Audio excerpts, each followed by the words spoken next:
Welcome to the library's Lunch and Learn session on research skills. The Lunch and Learn program is an ongoing series of mini lectures on a variety of research-based topics and databases.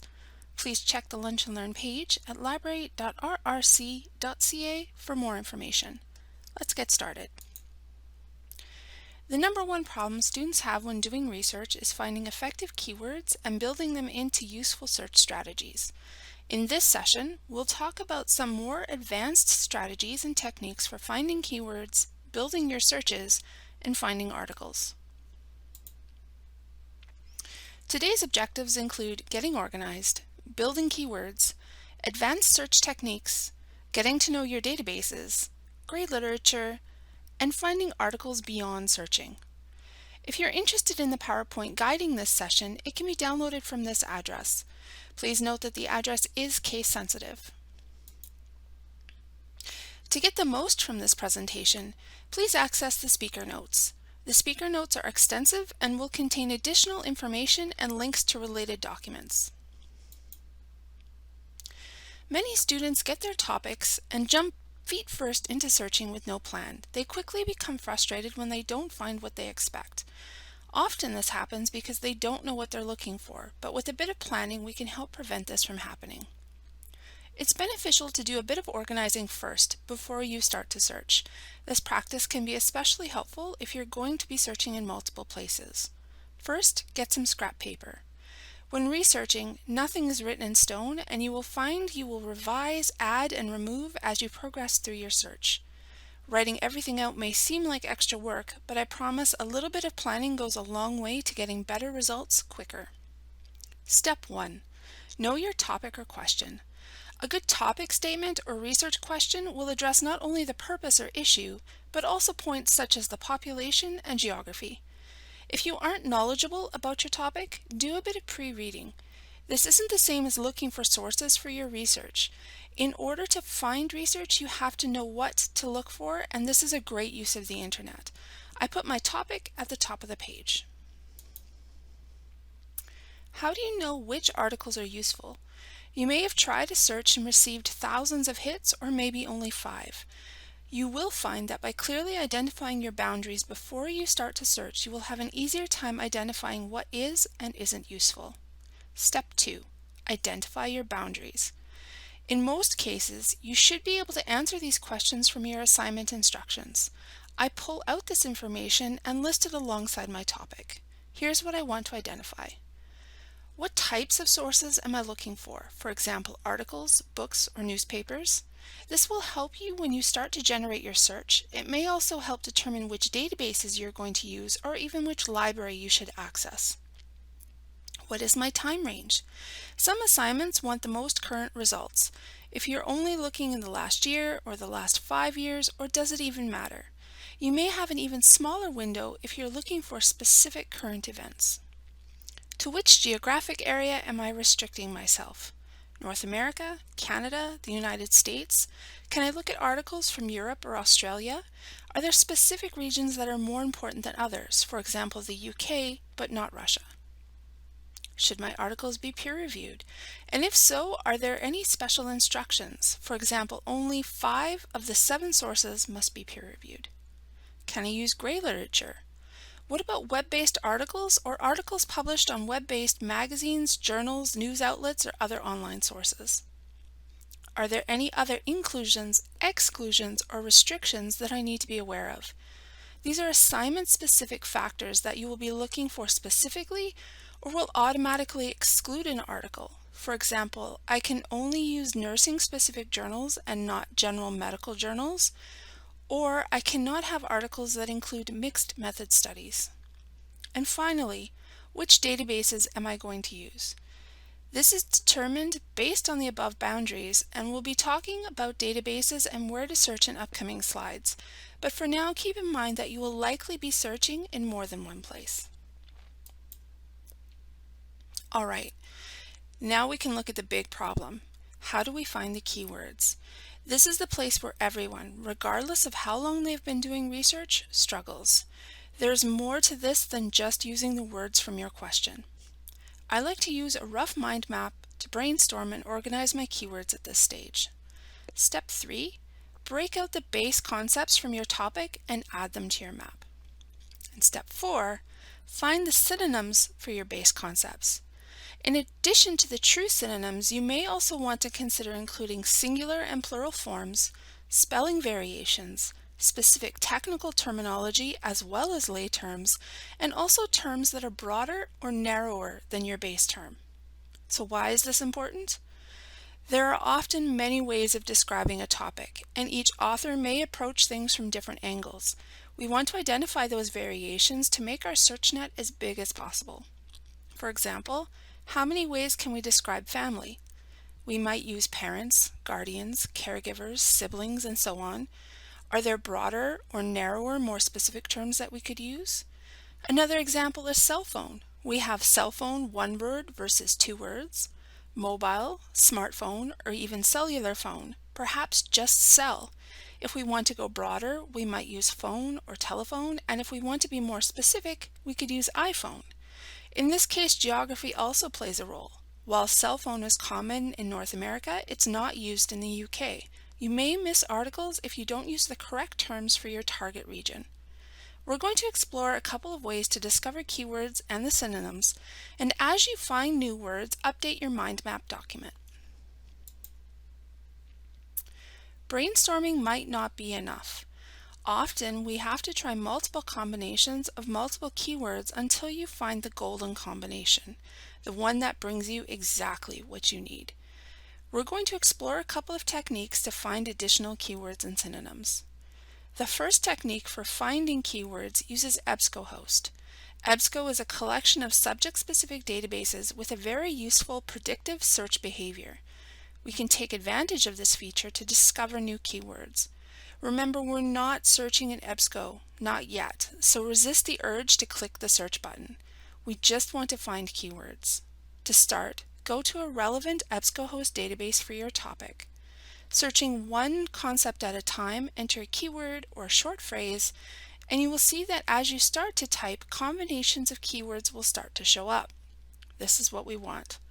Try different combinations of keywords and explore the options that appear. Add any new keywords you find to your mind map. For the next technique, we need results to get results. To do this, we're going to do some very basic searches based off what you've already discovered, or even just your base concepts. We'll be looking at the subjects in the results to find more keywords. First, after doing a search, expand the subject filter to see a list of subjects that are tagged in the current results. Normally, we would use this list to filter and refine our results. For now, though, just reviewing this list can spark ideas for new keywords. Next, find an article that is close to your topic. It doesn't have to be perfect. It may even have aspects that would normally make you reject it, such as the wrong geographic region, being too old, or even having those exclusions. Look at the subjects and the details of that article. Sometimes these can get us closer to the keywords we need, even if we can't use this specific article for our research. Some articles will even list keywords within their abstracts, so check those out. The next technique uses database subject lists. Subject lists contain controlled vocabulary with terms arranged in a hierarchy or a tree structure. Subject lists will vary in what they're called and how functional they are. In some databases, such as CINAHL, Medline, Cochrane, and PubMed, we can use these lists to build very complex advanced searches. For our purposes, however, these lists function as a thesaurus. On the slide, we can see 3 different EBSCOhost databases and the link in the header that will take us to the related subject list. We are going to use EBSCO in this example because the lists are very easy to access. Again, we're not searching in EBSCO, not yet. We just want to explore those keywords. Start by going to a relevant EBSCOhost database for your topic. Select the subject heading option on the blue banner. Searching one concept at a time, enter your keyword or short phrase and click Browse or Search. Now you can click on the links or the plus signs to expand the terms and explore the topics further. Finally, if you're still stuck finding keywords, especially for an unfamiliar topic, go back to step 1. The internet may be able to offer a better understanding of the topic and therefore expand your keywords. Remember, we aren't looking for sources right now, just more about the topic, so you can look in places you wouldn't normally use for research. Check a thesaurus. There are lots of free online options and links have been included in the notes. And finally, brainstorm with your peers, stop in and talk to the library staff, or even ask your instructor if you're really stuck. Everyone comes with different knowledge and experiences. Sometimes you just need another perspective. All right, we have a pile of keywords. Now how do we make this into a search? Boolean is a type of code or syntax that allows us to create more complex searches. We can nest groups of terms in specific ways to influence how our search results are found. Most, if not all, databases will use Boolean, including Google, so it's good to get familiar with how it works. There are 3 terms that are commonly used. And allows us to refine our net.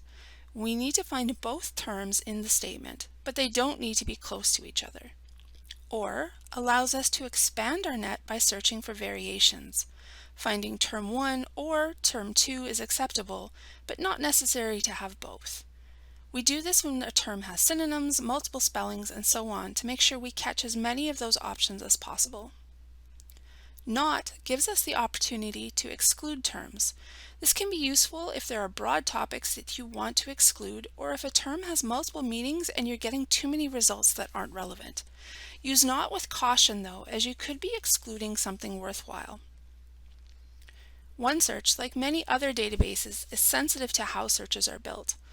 Always put your operators in capitals so the search engine treats them as operators and not regular keywords. And always put your phrases in quotations to ensure that the phrase is treated as a unit and not a group of individual keywords. These rules apply to most databases. It's a good idea to get into the habit of using these rules regardless of which database you're in. If it's sensitive, like OneSearch, you're covered and you get better results. If it's not sensitive, it doesn't hurt. Many databases allow for the use of special characters called wildcards. Wildcards allow you to easily search for plurals or variations in spelling without having to insert all variations within your search. The most common characters are the question mark, which can be used to represent a single character, and the asterisk, which can be used to represent a lack of character or multiple characters. If you aren't sure if your database allows for wildcards, or if that database uses these particular symbols, look for advanced search help and it will often be listed there. On this slide, I've applied my Boolean operators to my mind map to give you an idea of how I will formulate my search. We will look at the actual search string on the next slide. I've grouped the concepts together. These will go into the individual boxes in OneSearch or perhaps EBSCOhost. Can you see where we might use wildcards to make this search a little bit better? We might want to add an asterisk to search for both singular and plural instances of some of these words. There are also many ways to spell the word Caesarean. Depending on the region we're searching, we might want to insert some wildcards to capture all the variations.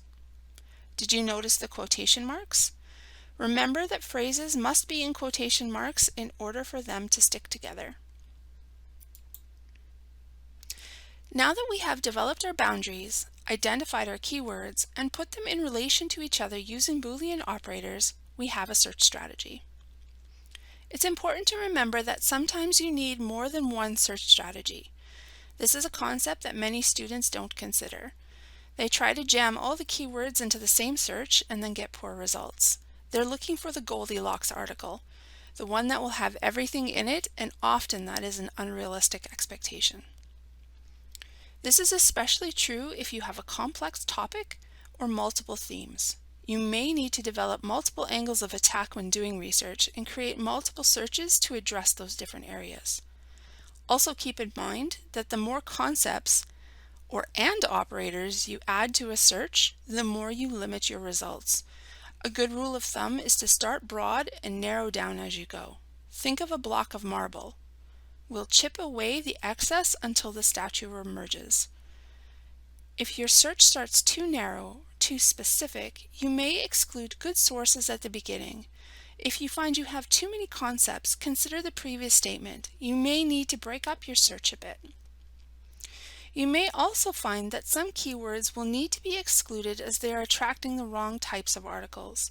It's expected that you will need to be revising your search strategies. Remember, your search strategy isn't written in stone, nor is there only one way to approach it. There are lots of trial and error here, and that's okay. We've developed a search strategy, but now we need to consider where we're going to search. Let's talk about databases and the internet. When we talk about databases, it's the database that the library subscribes to. We've carefully chosen these respected and reliable tools for students and faculty to use. You won't find advertising here. The point isn't to sell you something. And the search results are based on the search you do, not your search history or rankings from outside sources. These databases have specific tools and features geared toward researching, such as saving favorites, filters or limiters, and Boolean and phrase searching. Perhaps most importantly, you can access them for free. The library has already paid for the subscription, so you will never be asked for your credit card. When we talk about the internet, it could be things from Google, Wikipedia, private web pages that are out there in the wild, wild west of the web. Depending on the sources you need, we will always approach the internet with a bit of caution. It's not the wrong choice, but it's not always the best choice either, and it does involve a different skill set. I'm not suggesting that you never use it, just make sure that you're using it for what it's best at, including news and current events, general information such as exploring a topic and learning keywords and terminology, official government publications and statistics, and web-based publications and gray literature. And we'll talk more about that on the next slide. It's easy to get distracted or misled by advertising and sponsored content on the internet. Sponsored content is placed in higher priority not because of its relevance, but because somebody paid for that privilege. We also have to look closer and question the reliability of these sources. It can be difficult to differentiate what is good, authoritative information and what is advertisement, sponsored content, opinion-based, or fake news. The results you get may be biased. Results are typically ranked based on the search engine's coding or algorithms, your search history, and paid sponsorship, and this may not always be in your favor. And finally, articles on the web are not always free. You may find that you hit paywalls. You won't be able to get past abstracts or introductory information without a credit card. While we're here, a quick note about Google Scholar. Many will use Google Scholar because it's a familiar platform, but there is no quality control here. Unlike the databases, nobody is checking to make sure these articles are valid, so proceed at your own risk. You will often encounter paywalls and predatory journals listed here. Keep this in mind before making this your first choice for research. You may think it's easier because Google is familiar, but there's actually a lot more work involved in evaluating these sources than if you started at a trusted database. While we're thinking about web-based sources, I'm going to step sideways for a minute so we can talk about gray literature. I want to make sure we're all on the same page. Depending on your topic, gray literature may be very relevant to your research. There are lots of definitions of what gray literature is, but the common theme is that gray literature is published outside of the traditional commercial or academic publishing organization by groups whereby publishing is not their primary function. For example, a report published by the Manitoba government would be considered gray literature. Gray literature is rarely, if ever, peer-reviewed, but it's still an important source of information due to the uniqueness of its content. These documents haven't been created with the purpose of making profit, therefore they tend to serve smaller niche populations. As you can see on the slide, there's lots of variety in gray literature. Gray literature can be found on organization or association web pages, government sites, and so on.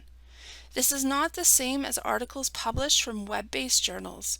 Whether free, open access, or subscription-based, these articles are intended to be published in a more traditional sense, even if they don't actually get printed in a physical journal.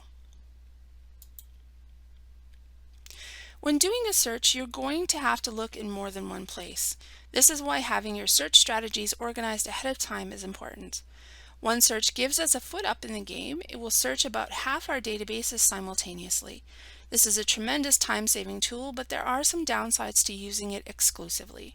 Some very useful databases are not included in OneSearch, and when using OneSearch, you are limited to OneSearch's features.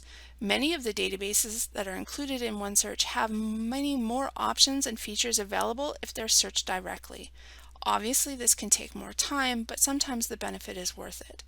For example, if we search CINAHL independent from OneSearch, we can access a wide range of specialized limiters, CINAHL subject headings list, evidence-based care sheets, and more. Being familiar with your options and which each database can provide is important. Each one of these databases has its own specific focus, specialty, and unique search features. The best way to learn is take the time to explore the database and its help pages. Look for online tutorials and attend sessions like this one that highlight specific databases. If you don't know which database is best for you, you can see if there's a library guide for your topic or program. Guides typically have lists to the best subject-specific databases for that topic. Browse the articles and databases list, and we'll look at that on the next slide, and check in with the library staff. They will be happy to recommend which will work for what topic.